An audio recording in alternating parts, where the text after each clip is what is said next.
നമസ്കാരം. ദുബായിൽ CUSAT alumni association നടത്തിയ പരിപാടിയിൽ വലിയ രീതിയിൽ ഒരു പ്രതിഷേധം ഇപ്പോഴും അലയടിക്കുകയാണ്. ഭാരതത്തെ നിരന്തരം അപമാനിക്കുകയും പാക് ക്രിക്കറ്റ് താരം അഫ്രീദിയെ ക്ഷണിച്ചത് തന്നെ വലിയൊരു പ്രതിഷേധത്തിന് വഴിവെച്ചിട്ടുണ്ട്. അഫ്രീദിയെ ക്ഷണിച്ചിട്ടില്ല എന്ന് സംഘാടകർ പറയുമ്പോഴും ക്ഷണിച്ചിട്ടാണ് ഞാൻ വന്നതെന്ന് അഫ്രീദി വ്യക്തമായി പറയുകയാണ്.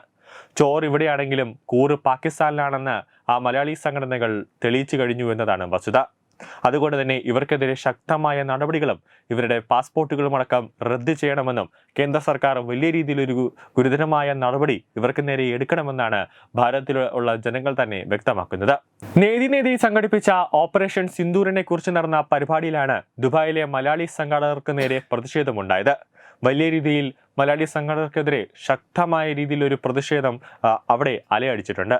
നമുക്ക് ആ ദൃശ്യങ്ങളൊന്ന് കാണാം. സർ, ഓപ്പറേഷൻ സിന്ദൂറിന് ശേഷം ഒരു ആഹ്വാനം കൊണ്ടിരിക്കുന്ന സമയത്താണ് പാകിസ്ഥാനിലെ തന്നെ അഫ്രീദി പറയുന്നത് നമ്മുടെ രാജ്യത്തിന് തന്നെ മലയാളികൾ തന്നെ നമ്മുടെ രാജ്യത്തെ നാണം കെടുത്തുന്ന രീതിയിലേക്ക് ഒരു പ്രസ്താവന നടത്തുന്നു. അതായത് അഫ്രീദിയെ പാകിസ്ഥാനിലെ ഒരു ക്രിക്കറ്ററെ വിളിച്ചു വരുത്തുന്നത് നമ്മുടെ ഭാരതത്തിനൊരു അപമാനമല്ലേ?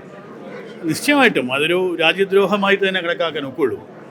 അപ്പോൾ ഇങ്ങനെ ഒരു പാകിസ്ഥാൻ അസോസിയേഷൻ ഹാളിൽ വെച്ചിട്ട് നടക്കുന്ന ഒരു പരിപാടി അവിചാരിതമായിട്ട് രണ്ട് ക്രിക്കറ്റേഴ്സ് വരുന്നു, ഇവരെ ചെണ്ടമേളത്തോടുകൂടി സ്വീകരിക്കുന്നു, അവർക്ക് ഗിഫ്റ്റ് കൊടുക്കുന്നു. നമ്മളെല്ലാം ആ വീഡിയോ കണ്ടതാണ്. ബൂം ബൂം എന്ന് ആളുകൾ ഉറക്കെ അലറി വിളിക്കുന്നു.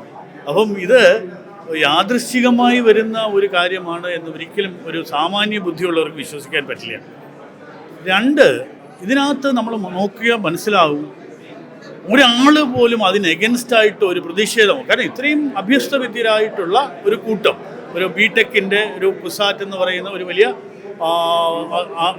വിദ്യാഭ്യാസ സ്ഥാപനത്തിൻ്റെ അലംനൈ ആയിട്ടുള്ള ഒരു ഗ്രൂപ്പ്, ആ ഗ്രൂപ്പിലെ ആളുകൾക്ക് ഒരാൾ പോലും അതിനെ എതിർത്ത് സംസാരിക്കുകയോ അതിനകത്തൊരു ഷോക്ക് ഉണ്ടാവുകയോ അതിനകത്തൊരു സർപ്രൈസ് ആയിട്ടുള്ളൊരു എലമെൻ്റ് ഉണ്ടായിട്ടില്ല. ഇപ്പം ഞാനവിടെ ഉണ്ടായിരുന്നെങ്കിൽ definitely I will be surprise. ഞാനപ്പം ഡെഫിനറ്റായിട്ട് ഇറങ്ങിപ്പോകുമായിരുന്നു. അപ്പം ഇത് ഒരു മുന്നറിവില്ലാതെ പെട്ടെന്ന് കയറിപ്പോന്നു എന്നുള്ള ഒരു ന്യായം ഒരു സബ്സിക്വൻ്റ് ആയിട്ടുണ്ടായതാണ്. ഇത് എനിക്ക് തോന്നുന്നത് ആ ഒരു പൊളിറ്റിക്കൽ ഇസ്ലാമിൻ്റെ ഭാഗമായി വളരെ കൃത്യമായി ഇപ്പോൾ എല്ലാവരും അതിന് പങ്കെടുത്തതിൽ തെറ്റാണെന്ന് വെച്ചാൽ തെറ്റ് തന്നെയാണ്. അതിനൊരു മാപ്പ് അർഹിക്കാത്ത രീതിയിലുള്ള തെറ്റ് തന്നെയാണ്. ക്യൂബ അസോസിയേഷൻ തന്നെ മലയാളി സംഘടന ദുബായിൽ ഒരു പ്രോഗ്രാം നടത്തുന്നു. ഓപ്പറേഷൻ സിന്ദൂരിൽ ഒരു വിജയത്തിൻ്റെ ഒരു പ്രകമ്പനത്തിൽ നമ്മൾ നിൽക്കുമ്പോൾ, ലോക രാജ്യങ്ങളുടെ മുന്നിൽ ഇന്ത്യ തല ഉയർത്തി നിൽക്കുമ്പോഴാണ് നമ്മുടെ രാജ്യത്തുള്ള നമ്മളെ മലയാളികൾ, നമ്മുടെ അരിയാഹാരം കഴിക്കുന്നവർ തന്നെ നമ്മുടെ രാജ്യത്തിനെതിരെ പ്രവർത്തിക്കുന്നത്. നിരന്തരം ഇന്ത്യക്കെതിരെ തീവ്രവാദ ആഹ്വാനങ്ങളും ഒരു ആക്രമണവും ഒക്കെ നടത്തുന്ന അഫ്രീദിയെ തന്നെ വിളിച്ചുകൊണ്ട് വരുന്നത് നമ്മുടെ രാജ്യത്തിന് തന്നെ നാണം കെടുത്തുന്ന ഒരു പ്രവൃത്തിയല്ല? തീർച്ചയായിട്ടും അത് അങ്ങേയറ്റം അപലപനീയമാണ്. അപലപിക്കുന്നു എന്ന് മാത്രം പറഞ്ഞാൽ പോരാ. എനിക്ക് തോന്നുന്നു അതിനെക്കുറിച്ചൊരു അന്വേഷണം തന്നെ വേണം. ആരൊക്കെയാണ് ഇതിൻ്റെ പിന്നിൽ പ്രവർത്തിച്ചത് എന്ന് പറയുന്നവർക്ക് ഇപ്പോൾ അവർ വിശദീകരണമായിട്ട് വന്നിരിക്കുന്നത് ഞങ്ങളിത് അറിഞ്ഞില്ല, ഞങ്ങൾ അറിയാതെ അവർ കടന്നു വന്നതാണ്. അഫ്രീദി വിശദീകരണമായിട്ട് വന്നിട്ടുണ്ട്, എന്നെ അവർ ക്ഷണിച്ചത് കൊണ്ടാണ് ഞാൻ വന്നത്. അതെ, ശരിയാണ്. അതാണ്, അതിലേക്കാണ് ഞാൻ വരുന്നത്. അപ്പോൾ ഈ അഫ്രീദി അതുപോലെ ഗുൽ എന്ന് പറഞ്ഞ രണ്ട് ക്രിക്കറ്റ് പ്ലെയേഴ്സിനെ, അവരുടെ കളിയെ ഞാൻ ചോദ്യം ചെയ്യുകയല്ല, പക്ഷേ അവരെടുക്കുന്ന നിലപാടുകളാണ് പ്രധാനം. ഇന്ത്യ വിരുദ്ധ നിലപാടെടുക്കുന്ന, പ്രത്യേകിച്ച് ടെററിസമൊക്കെ പ്രൊമോട്ട് ചെയ്ത് നമ്മുടെ നിരപരാധികളായ ആളുകളെ കൊന്നൊടുക്കിയ ഒരു രാജ്യത്തിൻ്റെ നയങ്ങളെ പ്രകീർത്തിച്ചുകൊണ്ട് ഇന്ത്യക്കെതിരായിട്ട് ഇന്ത്യ വിരുദ്ധ പ്രചരണത്തിന് മുൻപിട്ട് നിൽക്കുന്നയാളാണ് ഈ അഫ്രീദി എന്ന് പറഞ്ഞ ആൾ. കളിക്കാരനായതുകൊണ്ട് ആളുകൾ കേൾക്കുകയും നല്ല കവറേജ് കിട്ടുകയും ചെയ്യും. അദ്ദേഹത്തിൻ്റെ തന്നെ വിളിച്ചുകൊണ്ട് വന്നത് ക്യൂബ എന്ന് പറയുന്ന ഈ സ്ഥാപനം, അവരറിയില്ല എന്നൊന്നും പറയാൻ പറ്റില്ല. എല്ലാവരും ബാച്ചിൽ എൻജിനീയറിംഗ് ഒക്കെ പാസ്സായ ആളുകളാണ്, വിദേശത്ത് പോയി ജോലി ചെയ്യുന്ന ആളുകളാണ്, നല്ല എക്സ്പോഷറുള്ള ആളുകളാണ്. അപ്പോൾ അവർ ഇതിന് തയ്യാറായത് തീർച്ചയായിട്ടും നമ്മളെല്ലാവരും അപലപിക്കണം എന്ന് പറയുന്നത് ഞാൻ നിർത്തുന്നില്ല. അതിലേക്ക് നയിച്ച കാരണങ്ങളെക്കുറിച്ച് അന്വേഷിക്കണം. അതിൽ ആരൊക്കെയാണ് ഇതിൻ്റെ പിന്നിൽ പ്രവർത്തിച്ചതെന്ന് വെച്ചാൽ അവരെ നിയമത്തിന് മുമ്പിൽ കൊണ്ടുവരികയും ചെയ്യണമെന്നാണ് ഞാൻ പറയുന്നത്. നമ്മുടെ രാജ്യത്തിന് തന്നെ അപമാനകരമാവുന്ന രീതിയിലാണ് മലയാളികൾ തന്നെ പാകിസ്ഥാനിലെ നമ്മുടെ രാജ്യത്തിനെതിരെ, ഇന്ത്യക്കെതിരെ നിരന്തരമായിട്ട് ഒരു ആക്രമണമൊക്കെ പ്രോത്സാഹിപ്പിക്കുന്ന പാക് ക്രിക്കറ്റർ എന്ന് പറയുന്ന അഫ്രീദി ക്ഷണിച്ച് അവരെ കൊണ്ടുവന്ന് പൊന്നാടയൊക്കെ അണിയിച്ച് ചെണ്ടമേളയൊക്കെ ഒരു ഘോഷത്തിൽ നടത്തുന്നത്. അത് നമ്മുടെ രാജ്യത്തിന് തന്നെ, രാജ്യത്തിന്റെ സുരക്ഷയെ തന്നെ ബാധിക്കുന്നില്ല. കാരണം നമ്മുടെ രാജ്യത്തുള്ളവർ തന്നെ നമ്മുടെ രാജ്യത്തിന്റെ സമാധാനവും ഐക്യവും തകർക്കുക തകർക്കാൻ വേണ്ടി നിൽക്കുന്നവർക്ക് അവരെ നമ്മൾ എത്രയും പെട്ടെന്നും ഒരു ശിക്ഷ നൽകേണ്ട ഒരു അനിവാര്യമല്ല. NRIs ആയി കഴിഞ്ഞാൽ അതാത് രാജ്യങ്ങളിൽ പോകുമ്പോൾ അവിടുത്തെ രീതി അനുസരിച്ച് ജീവിക്കുക, അവിടുത്തെ നിയമങ്ങളനുസരിച്ച് കഴിയുക എന്നൊക്കെയുള്ളതാണ് സാധാരണ ചെയ്യാറുള്ളതെങ്കിലും അവർ പുറകിൽ വിട്ടുപോയ അവരുടെ സ്വന്തം ഭൂമിയെ തള്ളിപ്പറയുക എന്നൊരവസ്ഥ വരുന്നത് കഷ്ടമാണ്. പ്രത്യേകിച്ച് ഭാരതം മറ്റൊരു രാജ്യവുമായിട്ട് ഒരു യുദ്ധത്തിലോ അല്ലെങ്കിൽ ഒരു കോൺഫ്ലിക്റ്റിലൊക്കെ ഏർപ്പെടുന്ന സമയത്ത് ഒരു സ്വാഭാവിക നീതിയാണ് സ്വന്തം നാട്ടിൻ്റെ ആശയങ്ങളോട് ചേർന്ന് നിൽക്കുക.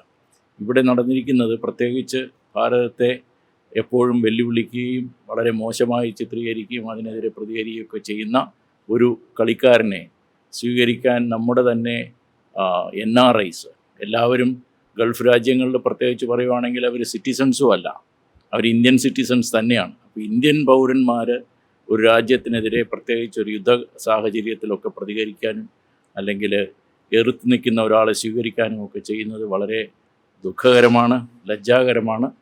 അപ്പോൾ ഇവിടെ ഈ അവർ കാണിച്ചത് ശുദ്ധ വേറെ ഭാഷ പറയാണ്ടാണ്. അവർ തന്നെ ഉടനെ തന്നെ നമ്മുടെ ഭാരത സർക്കാർ അവരുടെ പാസ്പോർട്ട് ഇമ്പൗണ്ട് ചെയ്യുകയും അവരിവിടെ വരുമ്പോഴത്തേക്ക് അവർക്ക് ആക്ഷൻ എടുക്കേണ്ടതും അത്യാവശ്യമാണ്. അത് ജനവികാരമാണ്. അത് ഭാരത സർക്കാർ ചെയ്യുന്നു തന്നെയാണ് ഞാൻ വിശ്വസിക്കുന്നത്. ഈ നിയമങ്ങളുടെ ഒരു പ്രശ്നമാണ് നമ്മുടെ ഇന്ത്യയിൽ കയറി തന്നെ ഈ ചാരന്മാർ, നമ്മുടെ രാജ്യത്തുള്ളവർ തന്നെ പാകിസ്ഥാന്റെ പണങ്ങൾ വാങ്ങിച്ച് ചാരപ്രവൃത്തി ചെയ്യുന്നത് ഒരു നിയമത്തിന്റെ ഒരു പ്രശ്നമല്ലേ? തീർച്ചയായിട്ടും നമ്മുടെ ജുഡീഷ്യറിയാണ് ഇപ്പം നമ്മുടെ ഏറ്റവും വലിയ ശത്രുവായി മാറിയിരിക്കുന്നത്. പാകിസ്ഥാനോ ഒന്നുമല്ല. ശരിക്കും നമ്മുടെ ജുഡീഷ്യറി, എസ്പെഷ്യലി നമ്മുടെ സുപ്രീം കോടതിയിൽ നിന്നൊക്കെ വരുന്ന ഈ അടുത്ത കാലത്ത് വരുന്ന ജഡ്ജ്മെൻറ്റ്സ് ഒക്കെ തന്നെ തികച്ചും ആൻറ്റി നാഷണലാണ്. അത് മുതലാക്കിയാണ് ഈ ടെററിസ്റ്റുകൾ പ്രവർത്തിക്കുന്നത്. തീർച്ചയായിട്ടും അതിപ്പം അലഹബാദ് കോടതി തന്നെ കുറച്ച് മാസത്തിന് മുമ്പ് ഒരു എല്ലാവരും ഞെട്ടിക്കുന്ന തരത്തിലൊരു സ്ത്രീകൾക്കെതിരെ ഒരു പരാമർശം നടത്തിയിരുന്നു. അതിനുശേഷം സുപ്രീം കോടതി അതിനെ വിവാദമാണെന്ന് പറഞ്ഞിട്ട് അതിനെ ക്യാൻസൽ ചെയ്യുന്നു. വേറൊരു കോടതി, ഡൽഹി കോടതി ഒരു പരാമർശം കൊണ്ടുവരുന്നു. സുപ്രീം കോടതി ജഡ്ജിമാരെ എടുത്തിട്ട് കുടയുന്ന ഒരു അവസ്ഥയിലേക്ക് വരുന്നു. അപ്പോൾ ജുഡീഷ്യറിയിൽ മൊത്തത്തിൽ ഈ ജഡ്ജിമാർ തന്നെ എന്തൊക്കെയോ ഒരു ഉത്തരവുകൾ പുറപ്പെടുവിക്കുന്നു, എന്തൊക്കെയോ ഒരു നിയമ സംവിധാനം കൊണ്ടുവരുമ്പോൾ അത് നമ്മുടെ ഇന്ത്യക്കാർക്ക് തന്നെ അതൊരു നീതിന്യായ പീഠം തന്നെ ഒരു കോമാളിയായി മാറുകയാണ്. തീർച്ചയായിട്ടും ഇതിപ്പോ കേശവാനന്ദ ഭാരതി കേസ് തൊട്ട് തുടങ്ങുകയാണെങ്കിൽ അവർ പറഞ്ഞത് basic structure of the constitution change ചെയ്യാൻ പാടില്ല. ഈ basic structure of the constitution എവിടെയാണ് പറഞ്ഞിരിക്കുന്നത്? കോൺസ്റ്റിറ്റ്യൂഷൻ പറഞ്ഞിട്ടില്ല. സോ അന്ന് തൊട്ട് അവരിങ്ങനെ നമ്മുടെ രജിസ്ട്രേഷൻ അവർ തന്നെ ചെയ്തു തുടങ്ങിയതാണ്. ഇതിപ്പോൾ അവർക്ക് ആവശ്യമുള്ളതൊക്കെ അവരുടെ ഇപ്പം തന്നെ നോട്ട് ഒരു ജഡ്ജിയുടെ കയ്യിൽ നിന്ന് പിടിച്ചു. എന്താ ഉണ്ടായോ ഒന്നുമുണ്ട്, ആരും സംസാരിക്കുന്നില്ല. ഇപ്പോൾ എല്ലാവരും സൈലൻ്റ് ആണ്. അപ്പോൾ അവരിഷ്ടം പോലെ ചെയ്യുന്ന ഇങ്ങനെയാണെങ്കിൽ പിന്നെ ഞാൻ പറയുന്നത് നമ്മുടെ സർക്കാർ കൊണ്ടുപോയി കൊടുക്കുക, നിങ്ങൾ പറയുന്നതനുസരിച്ച് നമ്മൾ ചെയ്തോളാം എന്ന് പറയുക. ആ സ്റ്റേജിലോട്ട് കൊണ്ടുപോവുകയാണ് അവർ.